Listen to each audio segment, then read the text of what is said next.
할렐루야. 한날을 이렇게 또 열었습니다.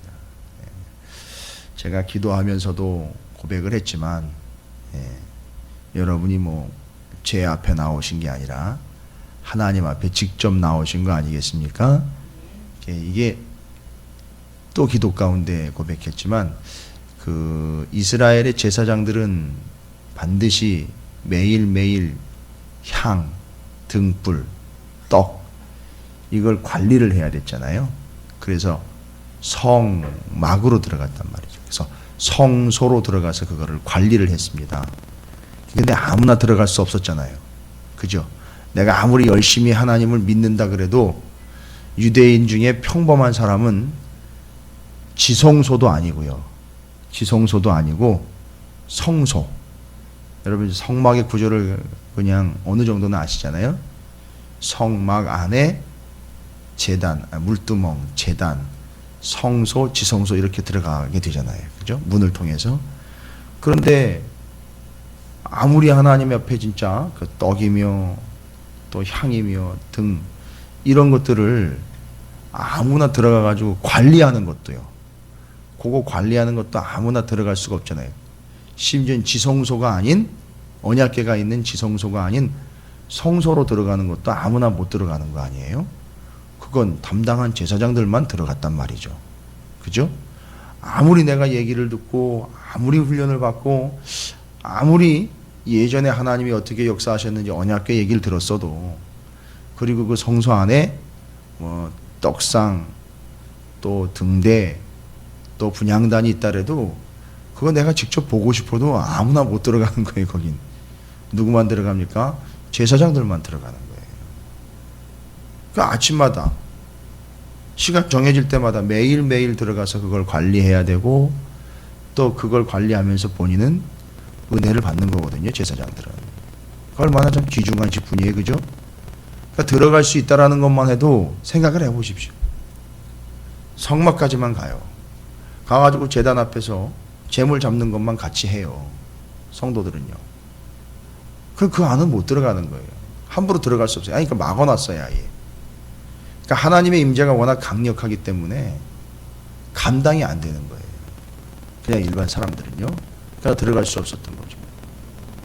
근데 생각해 보십시오. 근데 우리는 지금 지성소가 아니라 아예 지성소를 뚫고 하나님에게로 나온 거예요.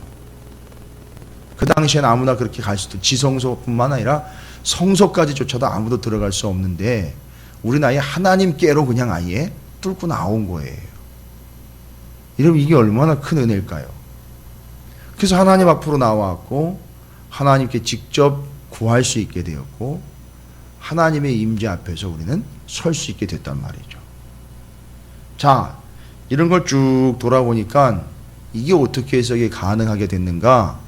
무조건 하나님이 성막을 거둬주셨기 때문이 아니라 그 역할을 해주신 분이 명확하게 기록이 되어 있다는 거죠. 바로 예수 그리스도께서 그 역할을 해주신 거예요. 그렇기 때문에 우리는 오늘 예수 그리스도에 대해서 다시 또 생각을 해보는 거죠. 거듭 생각하는 거예요. 몰랐던 걸 새로 아는 게 아니라 알고 있었지만 예전에 고백을 했지만 다시 고백하게 하는 거고요. 저는 오늘 이 새벽에 여러분에게 그 예수 그리스도에 대해서 새로운 걸 알려드리려고 하는 게 아니에요. 다시 그 예수 그리스도를 또 고백하게 해드려야 되는 게 제 임무예요. 이 새벽에는. 그게 오늘 말씀이에요. 여러분 오늘 말씀에 대제사장이신 예수 그리스도에 대해서 다시 이야기를 합니다.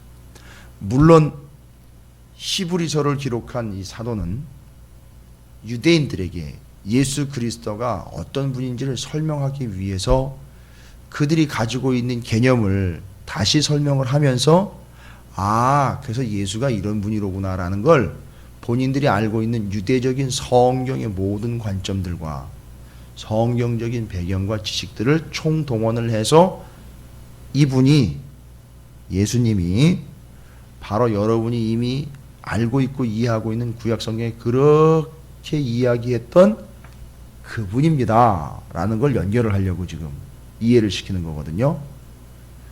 여러분 히브리서하고 이제 나중에도 하겠지만 로마서하고 사도 바울이 쓴 거지만, 히브리서는 바울이 쓴 건 아니지만 다른 사람이 썼더라도 뭐 그래서일 수도 있지만, 내용을 이렇게 읽어보면 로마서하고 히브리서하고 본질은 같지만 방법이라든지 기록된 단어, 사용된 단어라든지 설명하는 방법이 달라요. 왠지 아시죠? 로마서는 이방 땅에 세워진 교회에 이방인 그리스도인들에게 구원과 믿음에 대해서 얘기를 해야 되니까 내용이나 사용되는 단어나 방법이 다릅니다. 근데 히브리서를 읽어보면요, 희한하게 유대인들이 알고 있는 개념들이 계속 등장을 해요. 만약에 이 히브리서를 로마의 그리스도인들에게, 이제 예수 믿은 지 얼마 안 되는 로마 교회의 이방인들 중에 예수를 믿게 된 사람들에게, 초보 신자들에게 이 히브리서를 갖다 줬다고 한번 생각해 보십시오. 이해할 수 있었을까요? 이게 도대체 뭔 얘기인지 못 알아먹어요. 그러니까 그 개념을 잘 모르는 거죠. 그래서 사도 바울은 로마서에서 보면 믿음으로 구원 얻는다라는 거에 대해서 자꾸 얘기를 하는 거예요. 믿음으로. 그 예수 그리스도를 믿음으로 구원 얻는 겁니다. 행위로 구원 얻는 거 아닙니다. 또 그 당시 이제 로마 안에도 유대인들이 같이 있었거든요. 그러니까 유대인들은 또 뭔 얘기를 해요? 아이, 그래도 그렇지. 조금 행위가 좀 있어야 되지 않겠어요? 왜요? 유대인들은 뭘 자꾸 생각을 하는 거죠? 행위, 뭔가 그래도 뭔가 해야 되는 거 아니냐? 유대인들은 지금 여전히 뭐를 의식하고 있죠? 율법을 의식하고 있기 때문에 행위에 대해서 계속 얘기를 하는 거예요. 그게 완전히 잘못되었다, 틀렸다라는 개념이 아니라 자꾸 율법에 대한 생각이 남아있으니까 그래도 뭔가 좀 해야 되는 거 아니겠느냐라는 생각을 자꾸 갖게 되는 거예요. 유대인들 생각 자체가 그러니까. 근데 이방인들은 자꾸 고민이 되는 거. 아, 유대인들은 저렇게 얘기를 하는데, 이거 믿음으로 구원 얻는다는 건데 이거 어떻게 되는 겁니까? 그래서 갈라디아서나 로마서에서 보면 믿음으로 구원 얻는 거 맞습니다. 그러나 이제 율법도 우리가 완전히 무시할 수 있는 개념은 아닌데, 율법을 너무 강조하면 그건 다른 복음이 되는 겁니다. 갈라디아서. 로마서에서는 그래도 율법이라는 것을 법적인 측면으로 받아들이는 게 아니라 믿음을 가진 이들이 행위가 온전하게 된다라는 측면으로 보면 행위 자체도 우리는 믿음의 결과라는 측면에서 행위도 무시해서는 안 되는 거죠. 이렇게 돼버리는 거예요. 자, 이제 이런 차이를 보이는 거예요. 그러니까 히브리서는 지금 유대인들로서 예수를 구주로 온전히 받아들이게 해야 되니까 유대인들이 가지고 있는 개념을 정확하게 이해하고 있는 바대로 설명을 하는데, 예수님에 대해서 구세주로 메시아로 오신 예수님에 대해서 좀 더 정확하고 유대인들이 명확하게 알아들을 수 있도록 설명을 하다 보니까 대제사장이라는 개념, 그 다음에 이 대제사장이라는 개념이 예수 그리스도를 통해서 완성되었습니다 라는 걸 설명을 하려고 하니까 대제사장이신 예수 그리스도라고 설명을 하는 거예요. 우리는 이제 모르는 바 아니죠. 그러니까 이 사람들은, 유대인들은 벌써 대제사장 하면 뭐가 떠오르는 거죠?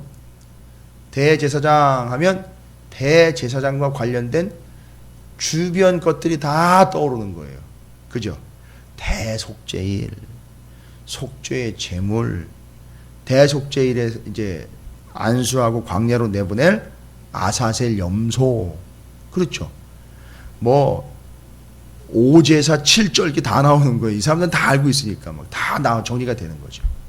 그 다음에 이제 성막 구조, 성막 안으로 들어가면 뭐가 있고 성소, 지성소, 그리고 그 안에서 그 제사를 담당하는 제사장들과 그 안에 대제사장, 이게 다 나오는 거예요, 이제 유대인들은.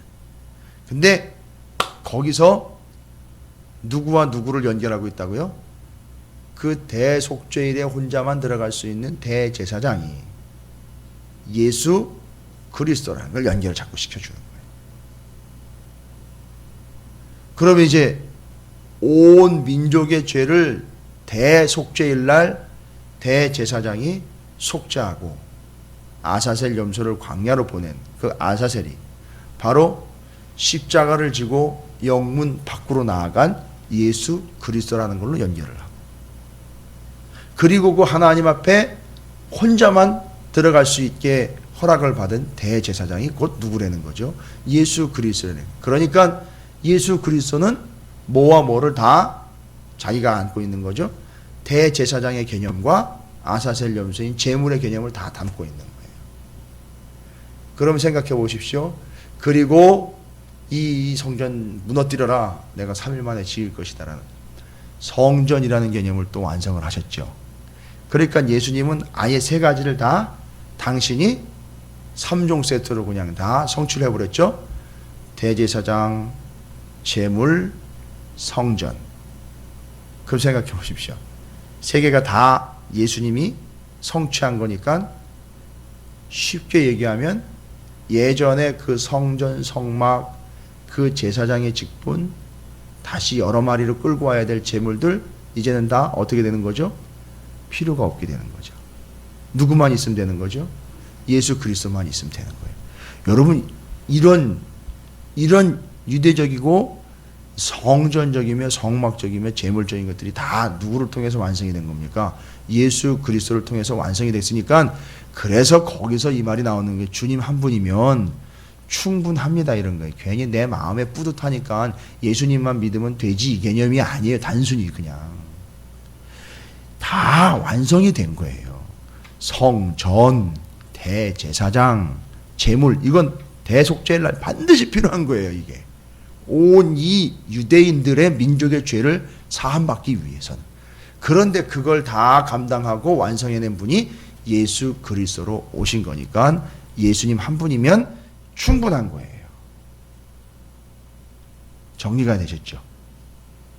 이렇게 정리를 해내는 거예요. 지금 사도 히브리서를 기록한 사도가 유대인들이 그걸 정확하게 정리할 수 있도록 딱 연결. 그러니까 예수님이 오셨을 때에 유대인들은요, 요 팀만 딱 줘버리면 전체적으로 쫙 정리가 될 수 있게끔 구약의 모든 역사에 이미, 물론 중간중간 제사도 안 드리고 그냥 내팽개친 척이 한두 번이 아니에요. 뭐 사사시대 때도 그렇죠. 뭐 왕정시대 때도 그렇죠. 성막에서 제대로 된 제사를 드린 적이 없었잖아요. 히스기야 이 왕 때 이야기를 들어보면 요시야 왕 때 이야기도 그렇고요. 요시야 왕 때 와가지고 그제서야 유월절 다시 또 지키고 뭐 이랬다는 얘기 나오잖아요. 그죠? 그러니까 이게 지금 보통 얘기가 아닌 거예요. 근데 구약 성경에 나와 있는 하나님 앞에 제사하며 성막이며 제사장들이 성전과 성막에서 이루어졌다라는 걸 쭉 성경은 다 이야기했는데, 그게 뭐의 모형이었던 거죠? 단순하게 이야기하면 신약에 우리에게 구세주로 오실 예수 그리스도의 모형이었던 거예요. 자, 그러면 그 모형을 쭉 봤으면, 누가 오시면은요, 예수님이 오시면 그걸 근거로 해서, 아, 이분이 그거였구나. 그래서 그거는 그걸 끝까지 붙잡고 가려는 게 아니라, 그 모형은 뭐가 오면 효과가 없어지는 거죠. 효과라는 것보다는 그 역할을 다 하는 거죠. 실체가 오면 모형은 역할을 다 하는 거예요. 근데 유대인들은 여전히 실체가 왔는데도 뭘 붙잡고 있는 거죠? 모형을 붙잡고 있는 거예요.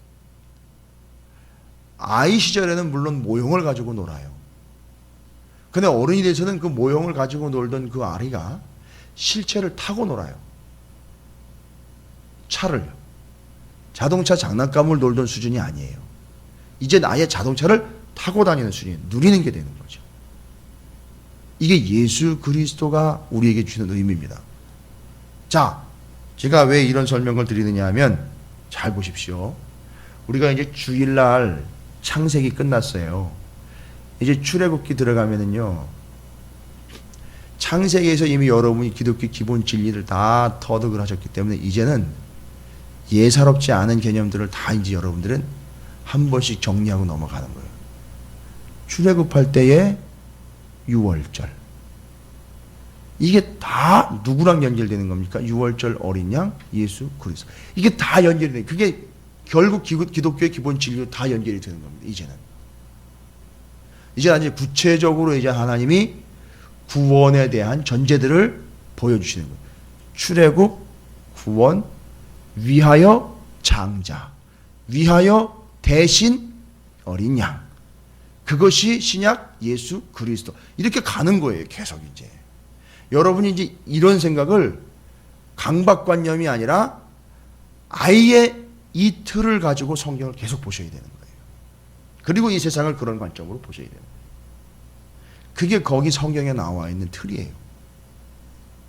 자, 그러면 이제 제가 설명드린 대로 쭉 그런 개념들을 이미 알고 있는 유대인들에게, 히브리인들에게 설명을 했고 성경을 알고 있고 개념을 잡고 있는 그들에게 14절부터 16절까지 히브리서를 기록한 사도는 이렇게 권면을 합니다. 그 내용들 다 알지? 그거 다 알고 있지? 그렇게 너희들이 알고 있는 성전, 제사장, 제물의 개념으로 예수님이 오신 거야.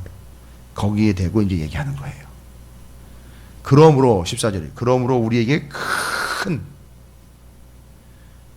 대제사장 앞에 뭐가 붙었어요? 큰이라는 수식어가 붙었어요. 옛날에 성막에서 제사를 드릴 때 제 대제사장한테는요, 큰 대제사장이라는 호칭을 붙이지 않았어요. 이건 예수님한테만 붙여준 거예요. 큰 대제사장. 이건 예수님이에요. 자, 그러면 큰 대제사장이 계시니, 대제사장? 근데 큰이라는 의미를 또 모르고 혹시라도 대제사장이라는 말만 들었으면 누구를 떠올립니까? 대속죄일에 지성소까지 들락날락하는 바로 그 제사장을 떠올리겠죠. 탁 떠올리는 거죠. 근데 그분이 승천을 했대요, 또. 이건 뭡니까? 이 승천이라는 개념은 하늘로 올라가 하나님과 같이 보좌 우편에 앉으시고 대면하시는 분이잖아요. 이게 마치 뭘 의미하는 걸까요? 지성소에 들어가 하나님 앞에 예배하는 거죠. 그 시은소, 시은좌라고 하죠. 언약궤 뚜껑. 고기 위에다가 이렇게 그 제물의 피를 담아가지고 들어가서 그 뚜껑이 바닥에 쫙 잠기게끔 피를 붓는 거예요. 그러면 그게 희생 제물이 돼서 죄 사함을 받는 거거든요. 바로 이런 개념인 거예요. 대제사장이 그 지성소로 들어가서 하나님의 임재 앞에 서는 그런 모습. 그걸 이제 승천과 비교를 하면 될 거예요. 승천하시니 곧 하나님의 아들 예수시라. 대제사장은 직분과 기능적인 측면이었는데 보시면은 그 큰 대제사장인 예수님은 뭐라는 거예요? 하나님의 아들이라는 거예요. 이게 이제 완벽한 신분 정리를 가는 거죠. 우리 지금 현재 이 히브리서를 듣고 받고 함께 나누고 있는, 지금도 우리 함께 나누고 있는 여러분과 제가 믿는 도리를 굳게 잡을지어다. 그 내용 있잖아요. 예수 그리스도가 큰 대제사장으로서의 의미, 믿는 도리, 믿어야 하는 원리, 이 개념이 아니에요. 여기 믿는 도리는 여러분이 오해하시지 않도록 좀 표시를 해놓으면 좋은데, 믿는 도리는 고백한 거 있죠. 이미 고백한 내용. 고백해서 의에 이르게 된 거 있죠. 믿고 고백하여 의에 이르게 된 사실. 어떤 사실이죠? 바로 예수 그리스도는 이런 큰 대제사장으로 오신 분이시고 우리의 구원을 위해 오셨습니다라고 이미 여러분 고백하신 거 있죠. 그 고백한 내용, 그거 얘기하는 거예요. 그 고백한 것을 어떻게 해야 된다고요? 굳게 잡아야 된다는 거죠. 그러니까 끝까지 고백하라는 거예요. 몇 번이고 고백하라는 거죠. 수시로 인정하라는 얘기죠. 누구를요? 대제사장을 고백하라는 게 아니라 큰 대제사장이신 예수 그리스도. 근데 만약에 이 사실을 고백하지 않고 여전히 믿지 않고 있는 사람들이라면, 유대인들 중에, 그들은 지금도 누굴 가서 붙잡고 있을까요? 그렇죠. 성전에서 제사 드리는 제사장들을 붙잡고 있을 거란 말이죠. 그러나 이걸 고백하는 사람들은 지금 누굴 붙잡고 있는 거예요? 예수님을 붙잡고 있는 거예요. 자, 이제 우리는 그 예수를 붙잡는 사람들이 돼야 된다는 거예요. 자꾸 옛 것을 붙잡으라는 게 아니라, 그러니까 옛날 구약 성경이나 율법이 틀렸다는 게 아니라 그걸 완성하러 오신 예수 그리스도를 붙잡아야지. 뭐 하면서요? 고백하면서. 그분이 진짜 생명이고 진짜 구주라는 걸 고백하면서 붙잡는 거예요. 그래서 그 고백한 걸 붙잡고, 이 얘기입니다. 예수는 나의 구주시고 그 모든 것을 완성하시고 성경을 완성하신 분이라는 걸 고백하면서 붙잡고, 그렇죠. 고백하면서 붙잡고 고백으로 붙잡는 거예요. 고백하는 것이 곧 뭐가 되는 거죠? 붙잡는 게 된다는 거예요. 여러분, 새로운 게 아니죠. 지금 여러분으로 하여 저는 뭐를 하고 있는 겁니까? 요 히브리서 저자처럼 고백하게 해서 주님을 또 붙잡게 해드리는 거예요. 여러분은 고백해서 그 주님을 이 새벽에 또 한 번 붙잡는 거예요. 순간순간 붙잡으셔야 되는 거예요. 그 구원에서 떨어져 나가지 않도록. 자, 이 내용입니다. 그래서 믿는 도리는 이미 고백한 거, 인정한 것, 그걸 굳게 붙잡으려는 거예요. 여러분, 제사장에 대해서는 고백할 필요 없죠? 그죠? 아니, 제사장에게는 고백할 필요가 없어요. 제물에다가 안고 제사 드리는 거, 그것 위해서 역할을 감당하는 게 제사장이지. 그런데 고백한 거는 뭐예요? 주님은 나의 구주이십니다 라고 고백한 거. 그거 고백하는 걸 굳게 붙잡고 늘 고백하고 다시 고백하고 잊지 않으려는 거죠. 15절에 보니까 이제 그분은 어떤 분이냐, 더 리얼하게 아주 현장감 있게 설명을 하는데, 우리에게 있는 대제사장은 우리의 연약함을 동정하지 못하실 리가 아니요. 예수님이 그런 분이라는 거죠. 그렇죠? 모든 일에 우리와 똑같이 시험을 받으신 이로되 뭐는 없어요? 죄는 없으시니라. 여러분, 이것도 역시 유대인들은 뭔 생각을 할까요?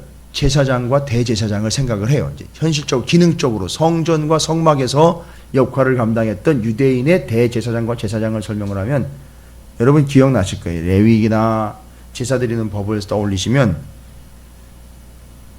백성들을 위해서도 속죄의 제물을 잡지만 한 가지 더 잡죠. 정작 제사장 본인도 죄를 지을 수 있으니까 하나님 앞에 들어가기 전에 어떻게 해요?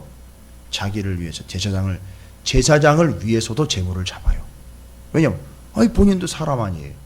본인도 만약에 죄를 지은 채로 성소와 지성소로 들어가면 어떻게 되는 거죠? 죄 때문에 어떻게 돼요? 죽는 거예요. 그러니까 하나님 앞에 죄를 지은 채로는 어느 누구도 들어갈 수 없어요, 사람은. 근데 하나님 앞에 마음껏 들락날락한 존재, 유일한 존재가 누구예요? 하나님 보좌로 올라가 예수님이란 말이죠. 그런데 그 예수님을 믿는 사람들은 하나님께 마음대로 나아갈 수 있는 거예요. 이제 이게 예수님의 은혜죠. 근데 지금 여기 나와 있는 거는 바로 그분은 육신을 입고 이 땅 가운데서 제사장 역할을 감당했던 제사장들과는 달리 뭐래요? 죄가 없으신 분이래요.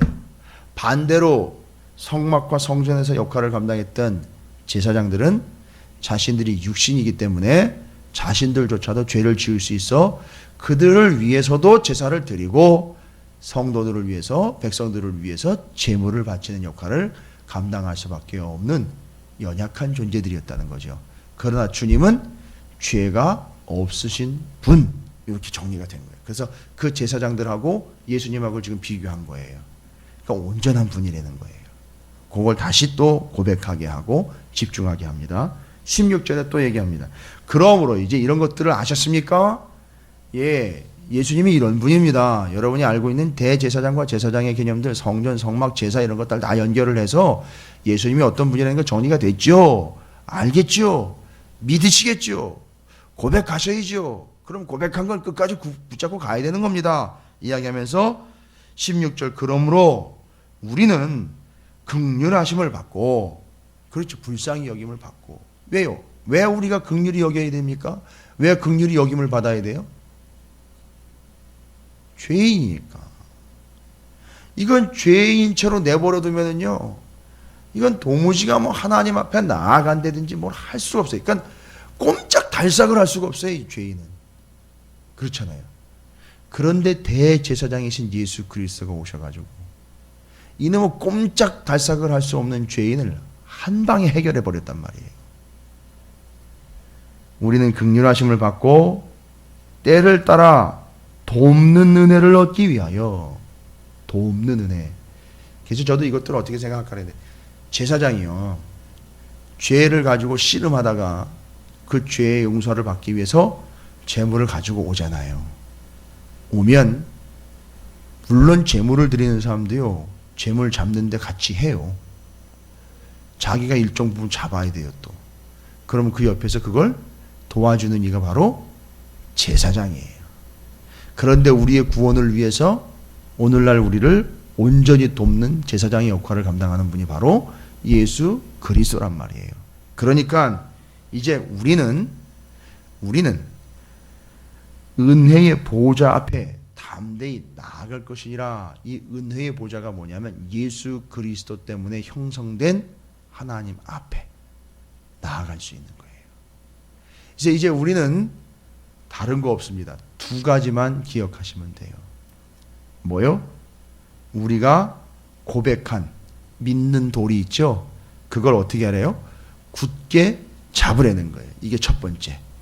여러분이 새벽마다 새벽 기도회를 위하여 오시는 게 아니라, 맞아요, 형식적으로는 그렇습니다. 그런데 뭐 하러 오시는 겁니까? 의미적으로 여러분이 고백한 믿음의 도리를 굳게 잡으러 오시는 거예요. 예배 때마다 굳게 잡으러 오시는 거라고요. 여러분이 삶의 자리에서 예수가 어떤 분인지를 한번 떠올리는 거 있잖아요. 그거 굳게 잡는 거예요. 그래서 그냥 입버릇처럼 그냥 아무 의미 없이 오 주여 이거 할 거 없고요. 그 오 주여 할 때 이 개념이 쫙 한번 정리가 되잖아요. 그럼 그거 굳게 잡는 게 되는 거예요. 그냥 할 말 없어가지고 그냥 감탄사처럼 오 주여 이렇게 하는 개념이 아니라, 그 오 주여라는 말 속에 이런 개념이 탁 들어가 있어. 내가 다시 한번 고백하게 되는 거라면 그게 굳게 잡는 거라는 거예요. 이렇게 나와 하나님 앞에 시간을 들인 게 보좌 앞으로 나온 걸 확인하면 이게 굳게 잡는 거예요. 그리고 또 한 가지 더는 뭐예요? 은혜, 돕는 은혜를 얻기 위해서 은혜의 보좌 앞에 뭐예요? 여기 담대히 나아가라는 것. 옛날에는 어떻게 했어요? 감히 못 나갔거든요. 죄 때문에. 그죠? 그러나 이제는 담대히 나아가래요. 우리가 간이 부어서 담대히 나아가는 게 아니라 누구 덕분에요? 예수님 덕분에. 여러분, 담대히 나아갈 수 있는 이유는 뭡니까? 나 때문이 아니라 예수님 때문에. 이게 얼마나 담대한 거예요. 그러니까 예수님 믿고 나가는 거죠. 그렇죠? 예수님 믿고 나가는 거예요. 정말이지 이거는 대단한 거예요. 예수님을 믿고 나아갈 수 있다는 건 예수님을 그만큼 인정했다는 얘기고, 예수님이 그만큼 효과가 있다는 얘기예요. 그래서 담대히 나아가는 거는, 담대히라는 말은 용기 있게 나가는 거 아니에요. 내가 용기 있는 거 아니에요. 이건 담대히 나아가는 거는 정확하게 얘기하면 예수를 믿는 믿음 때문에 나아가는 거예요. 더 정확하게 하면 예수님 때문에 나아가는 거예요. 그러니까 담대함이라는 것은 내 스스로 갖게 된 능력이 아니라 예수님 때문에 늘 얻게 된 통행권이에요. 그래서 이제는 예수님 때문에 그 은혜의 보좌 앞으로 담대히 나아가는 거예요. 그래서 굳게 붙잡아라, 담대히 나와라. 여러분이 지금 오늘 새벽에요, 분주하게 나온 게 아니라 담대히 나온 거예요. 귀찮은데 힘든데 그냥 부시락대면서 나온 게 아니라 정말 굳게 붙잡고자 담대히 나오신 거라고요. 옛날 같으면 어디 감히 성전 안으로 함부로 들어갑니까? 유대인들이, 평민이. 아니에요. 근데 우리는 지금 담대히 나온 거예요. 저 문을 그냥 헐쩍 열고 들어올 수 있고, 오면서 야 찾으시는 교회다 하면서 막 뛰어 들어올 수 있는 이유는 뭐예요? 간이 부은 게 아니라 예수 그리스도 때문에 담대히 들어온 거란 말이에요. 그게 믿음인 거예요. 그거 날마다 확인하라는 얘기입니다. 이게 14절부터 16절까지. 그러면 히브리서는 조금 시간이 걸릴 거예요. 왜냐하면 이 본질적인 내용들을 유대인들에게 구약과 복음을 연결해서 설명을 하기 때문에 아주 좋은 텍스트예요. 그러니까 여러분들도 다시 한번 정리하는데 창세기와 히브리서가 잘 조화를 이루는 것 같아요. 그러니까 여러분에게 다시 정리하면서 그 보좌로 담대히 나아갈 수 있는 이유가 예수 그리스도가 대제사장과 성전 제사에 연결되면서 쭉 정리가 되는 거예요. 여러분이 기억해야 될 것은 다른 게 아니라 큰 대제사장이신 예수 그리스도 그분을 믿음의 도리로 고백하는 것, 그걸 굳게 날마다 순간순간 붙잡으라는 얘기죠. 인정하고 확인하고 고백하라는 얘기죠. 그 다음에 그 은혜를 얻기 위해서 은혜의 보좌 앞으로 이렇게 은혜가 베풀어지는 하나님 보좌 앞, 하나님과의 만남 교제의 자리는 어떻게 하는 거죠? 나오라는 거예요. 나오면 되는 거예요. 그렇게 해서 굳게 잡고 나와라, 이 이야기입니다. 그러니까 오늘 하루 동안 그 은혜의 자리 여러분 어디든지 돼요. 왜? 하나님이 계시는 거기가 바로 은혜의 보좌예요. 그러니까 글로 고백하면서 나아가시면 되는 겁니다. 그러면 여러분의 직장도 그 보좌가 되는 거예요.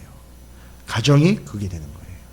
그러면 그렇게 고백하면 나아가시면 되는 겁니다. 오늘 한 날 이 고백을 하시며 믿는 도리를 굳게 붙잡고 은혜의 보좌로 담대히 나아가시기를 주님의 이름으로 축원을 드립니다.